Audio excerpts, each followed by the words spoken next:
Hi అండి, అందరికీ నమస్కారం. Welcome back to my channel moms food eating kids. ఈరోజు నేను వెజ్ పులావ్ దానికి సైడ్ డిష్గా ఆనియన్ రైతా రెసిపీని చూపించబోతున్నాను. ఇలా నేను చెప్పే కొలతలతో చేయండి. ఫస్ట్ టైం చేసే వాళ్ళు కూడా ఈ వెజ్ పులావ్ని ఈజీ అండ్ టేస్టీగా చేసేస్తారు. అన్నం పొడి పొడిగా చాలా బాగా వస్తుందండి. దీనిలోకి ఈ రైతానే సరిపోతుంది. ఏ గ్రేవీ కూడా అవసరం ఉండదు, అంత బాగుంటుంది. నేను చెప్పే ఈ వెజ్ పులావ్ని మీరు ట్రై చేయండి. ఈ వెజ్ పులావ్ కోసం ఇక్కడ నేను 2 క్యారెట్లు, ఒక 10 బీన్స్, 2 మీడియం సైజ్ ఉల్లిపాయలు, ఒక పొటాటో, ఒక క్యాప్సికమ్, ఒక గ్లాస్ పచ్చి బఠానీని తీసుకున్నాను. ఇప్పుడు రైస్ నానబెట్టుకుందాము. దానికోసం ఒక గ్లాస్ నిండా రైస్ వేసుకుంటున్నాను. ఇవి ఒక 1/2 కేజీ దాకా ఉంటాయండి. వీటిని ఇప్పుడు ఇలా నీళ్లు పోసుకొని ఇలా వేళ్ళతో కలుపుకోండి. పిసుకుతూ కలపొద్దు, రైస్ అనేది ముక్కలైపోతాయి. ఇలా 2 సార్లు కడుక్కున్న తర్వాత నీళ్లు పోసుకొని ఒక గంట లేదా మీకు టైం లేకపోతే అరగంట అయినా నానబెట్టుకోండి. ఇప్పుడు ఒక గిన్నెను తీసుకొని దానిలోకి 1 టేబుల్ స్పూన్ నెయ్యి, 2 టేబుల్ స్పూన్ల ఆయిల్ వేసుకోవాలి. ఇవి కొంచెం వేడయ్యాక ఒక 1/2 టీ స్పూన్ జీలకర్ర, ఒక 3 ఇలాచీల్ని, ఒక 4 లవంగాలు, ఒక 2 దాల్చిన చెక్క ముక్కలు, ఒక అనాస పువ్వు, 2 మరాఠీ మొగ్గలు, చిన్న జాపత్రి, 3 బిర్యానీ ఆకులు, ఒక 5-6 మిరియాలు వేసుకొని మంటని లో ఫ్లేమ్లో పెట్టుకొని ఈ మసాలా దినుసులన్నీ మంచి ఫ్లేవర్ వచ్చే వరకు వేయించుకోవాలి. ఇప్పుడు ఉల్లిపాయల్ని ఇలా సన్నని ముక్కలుగా కట్ చేసుకోండి పొడవుగా. ఇవన్నీ వేసుకొని మంటని మీడియం టు హై ఫ్లేమ్లో పెట్టుకొని ఉల్లిపాయలు మంచి గోల్డెన్ బ్రౌన్ కలర్ వచ్చే వరకు వేయించుకోవాలి. చూసారా, ఉల్లిపాయలు ఇలా వేగిపోయిన తర్వాత ఒక చిన్న అల్లం ముక్క, 5-6 వెల్లుల్లిపాయలు, 2-3 పచ్చిమిర్చిని వేసి ఇలా పేస్ట్ చేసుకొని 1 టేబుల్ స్పూన్ వేసుకోండి, బాగుంటుంది. ఈ వెల్లుల్లి పేస్ట్ అంతా సన్నని మంట మీద పెట్టుకొని మాడిపోకుండా మంచి ఫ్లేవర్ వచ్చే వరకు వేయించుకోవాలి మూత పెట్టుకొని. ఇప్పుడు ఇదంతా కొంచెం ఇలా వేగిపోయిన తర్వాత దీనిలోకి ఒక పెద్ద టమాటాని ఇలా సన్న ముక్కలుగా కట్ చేసుకొని వేసుకోండి. ఈ టమాటాలు మసాలా అంతా బాగా కలిసిపోయేటట్టు కలుపుకొని మంటని మీడియం ఫ్లేమ్లో పెట్టుకొని ఈ టమాటా మెత్తబడే వరకు ఉడికించుకోవాలి. టమాటా మగ్గేలోపు ఇప్పుడు ఒక గిన్నెను తీసుకొని దానిలోకి ఒక 6 టేబుల్ స్పూన్ల కమ్మటి పెరుగు వేసుకోండి.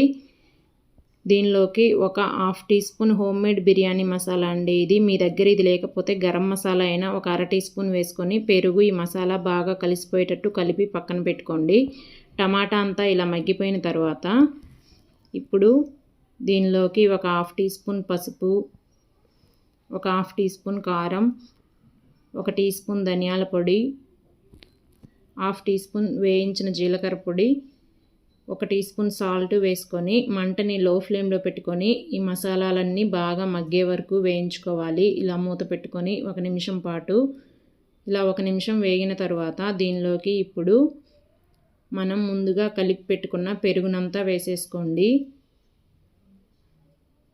అలాగే కట్ చేసి పెట్టుకున్న పుదీనా, కట్ చేసి పెట్టుకున్న కొత్తిమీర వేసుకొని బాగా కలిపేసుకొని ఈ పెరుగులో నుంచి వాటర్ అంతా బయటికి పోయి నూనె పైకి తేలే వరకు సన్న మంట మీద పెట్టుకొని మూత పెట్టుకొని ఉడికించుకోవాలి.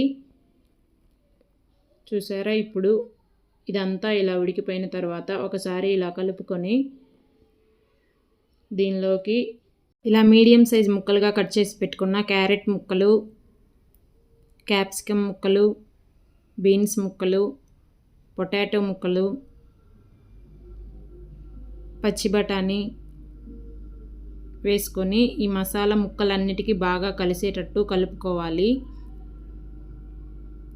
ఇలా అంతా కలుపుకున్న తర్వాత ఒక గ్లాస్ నీళ్లు పోసుకొని మళ్ళీ ఒకసారి కలిపేసుకొని ఇప్పుడు మూత పెట్టుకొని ముక్కలు ఒక 50% లేదా హాఫ్ బాయిల్ అయ్యే వరకు ముక్కల్ని ఉడికించుకోవాలి. చూసారా, ఇలా ఉండాలి. పూర్తిగా ఉడికించుకోవద్దండి, మళ్ళీ రైస్ వేసినాక ఉడికిపోతాయి, అప్పుడు ఓవర్ కుక్ అయిపోతాయి. ఇలా ఉడికిన తర్వాత ముక్కలన్నిట్లో ఇప్పుడు నానబెట్టుకున్న రైస్ని వేసుకొని చిన్నగా కలుపుకోండి, రైస్ అనేది విరిగిపోకుండా. ఇలా అంతా ఒకసారి కలుపుకున్న తర్వాత దీనిలోకి ఇప్పుడు మనం ఏ గ్లాస్తో రైస్ తీసుకున్నామో అదే గ్లాస్ తోటి ఒక 2 గ్లాసుల నీళ్లు పోసుకోవాలి. నీళ్లు పోసుకున్న తర్వాత ఇలా ఒకసారి చిన్నగా కలిపేసుకొని ఇప్పుడు ఒకసారి టేస్ట్ చూసుకోండి, ఉప్పు కారం సరిపోయిందా లేదా అని. నేను ఇక్కడ 1.5 teaspoon salt, 1/2 teaspoon కారం వేసుకుంటున్నాను. మీ రుచికి సరిపడా వేసుకోండి. అలాగే ఒక అరచెక్క నిమ్మరసాన్ని ఇలా పిండుకోండి. ఇలా పిండుకున్న తర్వాత అంతా ఒకసారి కలిపేసుకొని ఇప్పుడు మూత పెట్టుకొని ఒక 5-6 నిమిషాల పాటు మంటని మీడియం ఫ్లేమ్లో పెట్టుకొని ఉడికించుకోండి. ఇది ఉడికేలోపు మనం రైతా చేసుకుందామండి. దానికోసం ఒక గిన్నెని తీసుకొని దానిలోకి ఒక 2 కప్పుల కమ్మటి పెరుగు వేసుకోండి. అలాగే ఒక కప్పు నిండా సన్నగా కట్ చేసి పెట్టుకున్న ఉల్లిపాయలు, సన్నగా కట్ చేసి పెట్టుకున్న కొత్తిమీర, మీ టేస్ట్కి తగ్గట్టుగా సాల్ట్ వేసుకొని పెరుగునంతా బాగా కలుపుకోవాలి.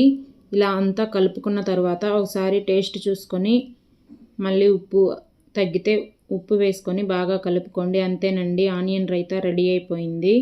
5 నిమిషాల తర్వాత రైస్ అనేది ఇలా ఉడికి ఉంటుంది. ఇప్పుడు దీన్ని ఒకసారి చిన్నగా ఇలా కలుపుకొని పెట్టేసి ఒక 5 నిమిషాల పాటు మంటని సిమ్లో పెట్టుకొని ఉడికించుకోండి. అంతే అండి. ఇప్పుడు అన్నం అడుగంటిందా లేదా అని ఇలా ఒకసారి చెక్ చేసుకోండి. ఇలా చెక్ చేసుకున్న తర్వాత స్టవ్ ఆపేసి మూత పెట్టేసి ఒక 10 నిమిషాల పాటు రెస్ట్ ఇవ్వండి కదలకుండా. అంతేనండి, వెజ్ పులావ్ రెడీ అయిపోతుంది. కొంచెం చల్లారిన తర్వాత రైస్ అనేది ఇలా పొడి పొడిగా బాగా వస్తుందండి. నచ్చితే ఒక లైక్ చేసి మీ ఫ్రెండ్స్ అండ్ రిలేటివ్స్కి షేర్ చేసి నా ఛానల్ని సబ్స్క్రైబ్ చేసుకోండి. Thanks for watching.